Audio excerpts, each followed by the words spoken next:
know, if you know somebody as a child, like eventually you grow up as adults and things may change and your wants and needs may be different. So as much as I love second chance romances, I don't know if childhood relationships have a chance long term. So, but it is good to kind of read about it. I read this book in a day. I couldn't put it down. And then after that, I had to read this one. I was already in a day. I couldn't put it down. And so and then I went to the library to get her backlist. And then I purchased her new book. Hi, welcome to my channel. My name is Tyler Price, and on my channel we talk about money, productivity, lifestyle, books, and anything else that you want to talk about. So today I wanted to chat briefly about my March wrap up. I did not have a great reading month in March. Life was lifing, and it was a lifing a lot more than it had done in the past. And so I didn't have time to read as much as I'd like to. And plus I just had a lot of stuff going on that unfortunately reading was not a priority for me last month. So coupled with I think I was in a reading slump. I think that, and I don't know if you call it a slump, when you read such an amazing book and then you have to go back to like your life again and everyone's acting like everything is okay, and then like you just did not experience this earth shattering in a good way experience where you just want to turn your life upside down and just follow some of what the person in the book has done. I'll talk about that a little bit more later. Anyway, if you want to find out what I read in March, stick around and join me. Okay, so I got my cheat sheet because, yeah. So the first book that I read, well, not in any particular order. One of the books that I read, and I have some with me and some upstairs, so we'll just kind of, yeah, we'll roll with it. My book club read None of This Is True by Lisa Jewell. And honestly, guys, in one of my vlogs, I kind of went through and like rambled on and on and on about the book. So I'm not going to spend too much time on it this time. A short synopsis of the book is that it follows two women. One of them, they're birthday twins, so they have the same birthday. One lives, she's married and does really well, and the other one, she's married to an older man, and so they meet together on their birthday. And so the woman went to the other woman and said, hey, look, you do a podcast, and I know you only interview successful women, however my life is so interesting, I think that you will it's something that you find very fascinating. And so the story just kind of transpires from there. It's a thriller. I didn't like it. I thought that Lisa Jewell gave an interview once that she said she wasn't really sure how the story was going to end. She was just kind of waking up and typing and kind of going with whatever the flow or whatever. I don't remember the entire article, but if you read the book, then you kind of see that it is that. My book, one thing I must say though, like even though I didn't care for the book, my book club had the most amazing and dynamic conversation around it because it did spark a lot of discussion. So if that was the purpose of the book, absolutely it did that. So I give it an A for effort, but in terms of me liking it, I didn't like it. It was a 2.5 star for me. I won't be reading anything else by Lisa Jewell. I just did not enjoy it. And then after that, for those of you who follow me, you know that I've been reading Renee Carlino's Backlist. Renee wrote Before We Were Strangers, which was a 5-star read for me. It's one of my favorite books of 2024. And so I've been reading, I've kind of been going through her backlist. And some of them are hits, some are misses. Well, one was a miss, but the other, I think I've read 4 so far. The 3 were hits. So I read Swear on This Life. And Swear on This Life is such a beautiful book. I gave it a 4.7 for 5 stars. It would get 5 stars, but I don't plan on rereading it. And that's really the standard for 5-star. So the book is about 2 people, Jay Colby, and I think her name is Emmeline. Apparently they were childhood sweethearts, and something happened where they just kind of lost contact, and now Jay has published this book, and it's the big literary event. Emmeline is working in San Diego as a college professor. She's also a writer, but no one knows that they have a connection. So he's in town, and her best friend's like, oh my God, this book that just got published is life-changing. You have to check it out. You have to go meet the author. And so she sees the book, and she was given the book, she started reading the book, and she was like, oh, this sounds like my life. Anyway, the story kind of goes from there where he wrote a book from a woman's perspective about experiences that she thought were her experiences. And so they eventually meet up, and everyone's saying to her, did you finish the book? Did you finish the book? And she did not. And so the whole book kind of goes around how they reconnect, and also, and it's almost like a dual timeline in terms of what happened back then. So when you read the book, you're kind of reading what happened back then, but then you have present day, and then it just kind of goes from there. I loved it. As I said, I gave it a 4.75 stars. I think that absolutely second chance romance is my favorite trope. Most of what I read tend to be that, at least most of what I read and enjoy. Childhood love, sweethearts. I don't know. I have this thought that, like, I don't know, if you know somebody as a child, like eventually you grow up as adults and things may change and your wants and needs may be different. So as much as I love second chance romances, I don't know if childhood relationships have a chance long term. So, but it is good to kind of read about it in a fantasy world and kind of enjoy it. So I absolutely love the book. I give it a 4.75 stars. Renee Colino's my girl. I got two more books that I checked out from the library that I plan to read this month. So yeah, it was good.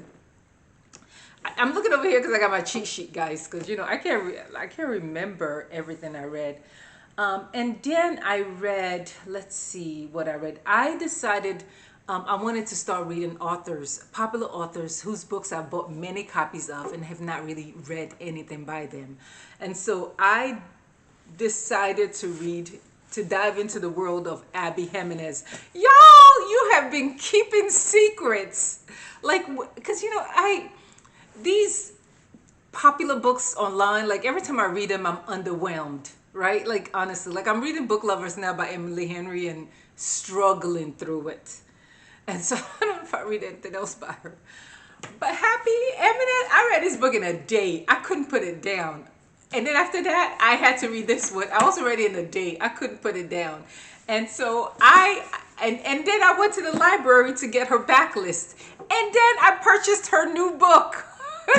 This book is about Alexis and Daniel. And so Alexis lives in this world where she's a doctor, her family's very prominent, and Daniel lives in his little country town where his family's very prominent. They're part of kind of the establishment of the town. So they meet each other one night when she breaks down, and he helps, I guess, tows her or fixes her tires or something. I don't remember what it was. But and they connect, and so she goes back to her life, and really they started dating. She would go see him, and eventually there was a discussion around, is this going to work? And so the whole book really, you see it from both of their perspectives in terms of they really want to be together and how would they make this work. And of course you have her family. Again, she's part of kind of this legacy or dynasty in Minnesota. Her parents are like big doctors at the hospital there, or were, and now she's supposed to they're passing the baton to her, and she's just struggling with how would she make this work, and do you choose the life that somebody else wants for you, or do you choose your life, the life that you want. I have to say, this book is so beautifully written. I couldn't put it down. All I wanted to do was read it.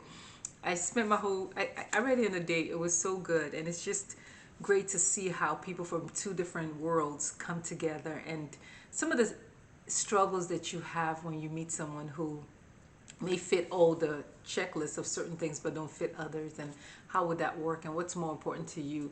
Do you want the aesthetic or do you want the real life? And y'all, Abby Jimenez did such a good job with really outlining their struggles in terms of the internal dialogues that they each had, in terms of how they wanted to make the relationship work. I love it. I thought the book it also was funny as hell. They were just, the side characters had me cracking up. Like, I was just rolling and laughing. Like, you have like this bar and these guys in the bar, and they're just betting like, oh, you need to, if you take her home, you get $100. It was just silliness that I thought was so funny. The side characters were just as entertaining as the two main characters. So absolutely love this book. 5-star. Y'all have been lying to, well, you probably haven't been lying. of all the hype books, I have to say, Happy Jimenez, I'm reading her entire backlist. Like, after I read this book, I read Yours Truly. I went to buy her new book. I went to the library and put on reserve her other books. Like, I just love this so much. She has turned into an autobi author for me. So moving right along, after that, I read Yours Truly, and this is the Brianna story, and it's Brianna and so it's about two doctors, Brianna and Jacob, and so Jacob was recently hired as a doctor in the hospital in the ER with Brianna, and Brianna is the ER doctor. So they just started conversing via letters. Jacob has anxiety, so some of the way that he would behave, people think he's being rude, but he just has anxiety. And so the way that Abby Jimenez wrote the anxiety, kind of wrote a character with anxiety and did it so well. It was just absolutely beautiful, and just how they both came together. I loved the book. I thought it was great. I gave it a 4 stars. Not as this one I loved. This one I thought it was pretty. I thought it was very, very good. But definitely, Part of Your World was more of my favorite of the two. But again, I thought this was a great book. It just really talks about anxiety, about relationships, about women who may feel independent, but then or want to be independent, but then you meet a man that's just exactly what you need to kind of balance that life that you want. It just so good, so good. Also this month I read, oh gosh, this could be us. Not only did I read it, I read and I annotated it. I think this should be a required reading material for all women. The book just, it was such a beautiful book, and I'm so glad that I annotated it. And it's a 6-star read for me, like my first 6-star read of the year. I will read it again. I will read it again before July, before my birthday. I just love this book so much. And one thing I should say is that for those of you, if you're looking for a romance, a rom-com, this is not it. This is literary fiction. And I don't know why they're not calling it that, but it is that. So I know that some people have been disappointed because they were looking for some rom-com, some love story. And it's not that. It's really more of a love story of a woman rediscovering herself after being in a situation that's been very challenging for her, after creating or curating a certain life around someone else, and now having to rediscover herself and the journey towards rediscovery. While doing that, meeting an amazing man who just wants her, is giving her the space to be, and giving her the space to being what she wants to be. So it's such a beautiful book. And then it's a beautiful book about friendships. There's a section in this book, I think it's page 59, that like, I read it, was it page 59? Oh my God, what page was it? Where, so pretty much the synopsis of the book is that Soledad, she was married to this guy and really was expecting a life with him, and they had children, and then something happened where she, now her life is like, has been torn upside down, and she's having to support her family with the support of her friends, in terms of like, she had these good friends, and one of the friends was in the first book in Before I Let Go.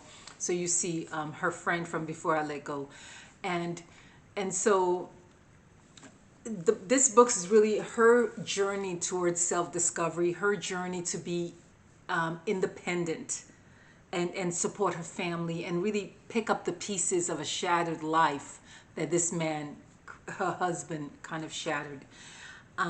Also in the book, there is the potential love interest has a son or 2 kids, one of them 2 kids with autism, and Kendi Ryan did such an amazing job with just highlighting some of the challenges and struggles that parents with children with autism experience, but also the beauty of neurodiversity. I just felt like she did it so well. It was so beautiful to read. Separately, she also really focused on friendships. And there was a section in the book where Soledad, who's the main character, was struggling a bit, and one of her friends was like, I got you. Like, her friends just knew to give her exactly what she needed. Like, even when her world blew up, and people were talking or whatever, her friends just came to her and gave her a hug and just sat with her in silence. And her friends just knew exactly what she needed. And there was a section in this book, and it's on page 95.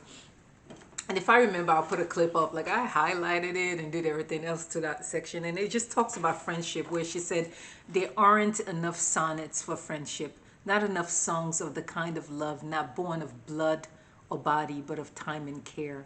The ones we choose to laugh and cry and live with. The lover, when lovers come and go, friends are the ones who remain. We are each other's constants.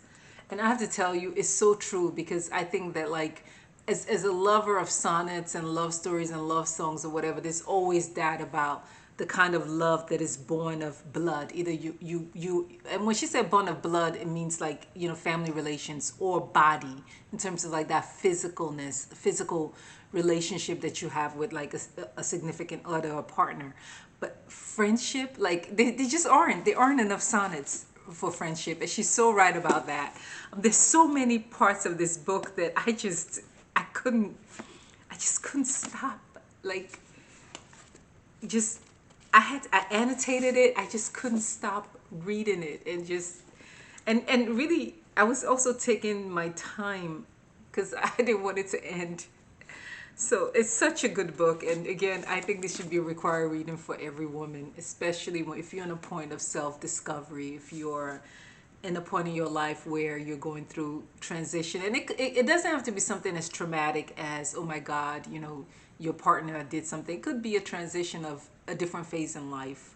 Like, I know for me personally, I am going through some kind of a transition, in that, my kids were young, and now they're not, they don't need me as much as they used to.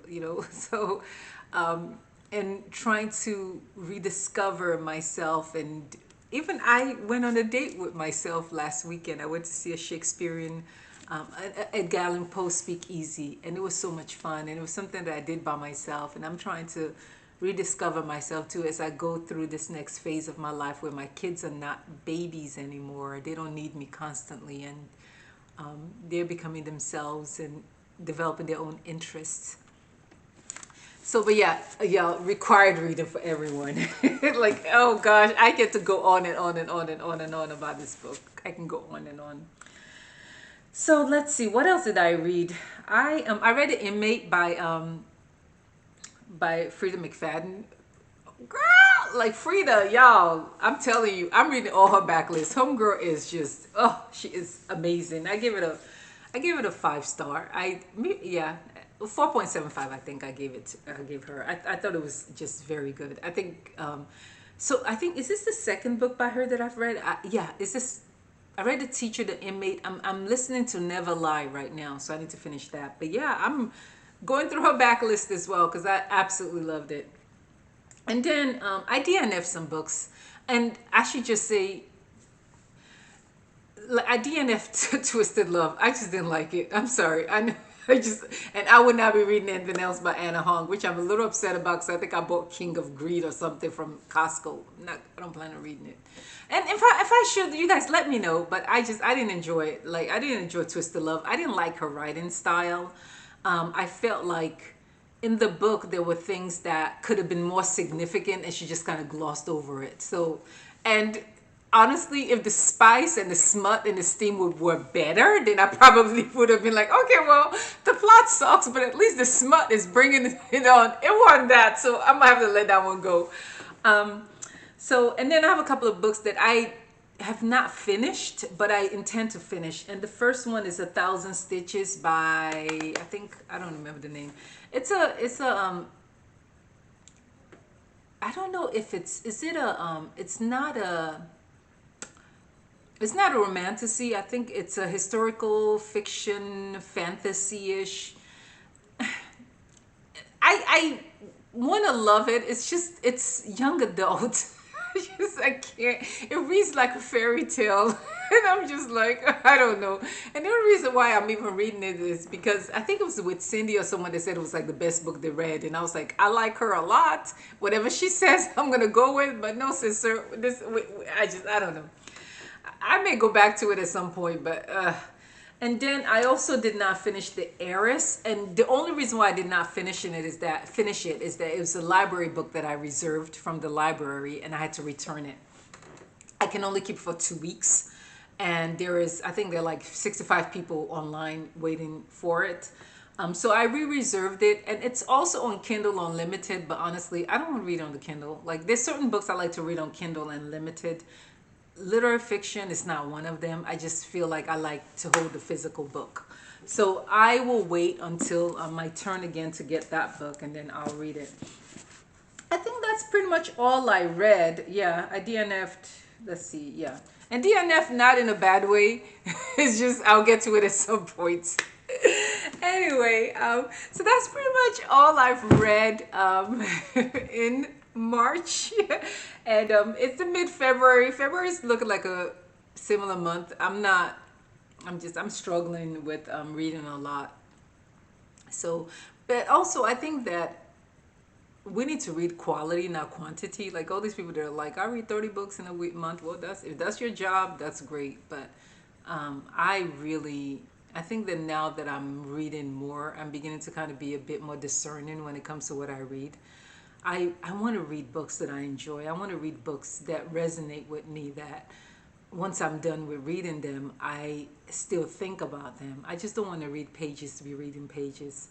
And so one of the projects or the videos that I'll be showing you guys is me going through my 24 and 24 list and really doing an honest assessment of them, especially now that Q1 is ended, to say, do I plan on reading these books? And if I don't plan on reading them, I'm removing them off the list. I just feel like, time is a currency, and the time that we spend doing things, especially time that I spend reading, that's time that is for me. And so as opposed to trying to kind of beat some status or some videos or whatever, and just so I read this, I read that, I think I want to read for enjoyment. So I want to read books that I enjoy. I'm not going to finish books that I don't enjoy. I'm not going to read authors that I don't enjoy. And if I've wasted money on some hype book or some hype author, and I don't plan on reading the book, and I know I'm not going to read the books, I'll get rid of them. Like, life is short.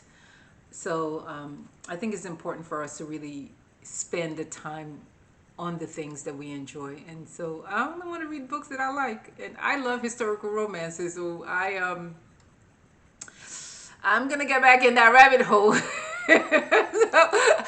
I plan on getting back in that rabbit hole very soon. It probably won't be getting out for a while. But there's so many beautiful, wonderful books that are coming out. There's so many wonderful authors that are not hyped. And we need to really explore different authors, different genre, and just find what you like. I know for me, I love, like, Abby Jimenez, I love her book. I like her writing. There's some authors that I still I haven't read anything by Ali Hazelwood, so I will be reading one of the books by her, and if I don't like it, I'm not reading anything else. Also Taylor Jenkins Reid, I haven't read anything by her. Natasha Bishop, I have a couple of her new books I want to read. Let's see what else. Brittany Cherry, I have not read anything by her. I have this book called The Wreckage of Us, and I've had that from the library for like the last couple of months. So I couldn't renew it anymore, so I had to physically go in and have them renew it. And so I really need to read that book. So it may get read next after I read Just for the Summer, because I'm going to finish Book Lovers hopefully today. Then I'll start Just for the Summer with Abby Jimenez, and I'm sure I'll be done with that by tomorrow, because I just love her so much. And then I'll read The Wreckage of Us, so that I can return that book to the library. And then there's some Renee Carlino books that I've checked out, because I want to read her backlist. Anyway, for those of you, if you're still hanging out with me, thank you. Thanks guys for rolling with me. Thanks for hanging with me. Like, subscribe to my channel. It's still a new channel. It's a growing channel. Like, I really want to build a community, and I know that things are taking a little bit longer than I expected. But it's not only with this channel, it's with everything. Things are just taking longer than I expect, and I'm trying not to get discouraged about all the things that are taking longer than I expected them to, and just continue being faithful. So, again, thanks for riding with me. Catch you on the next one. Bye bye.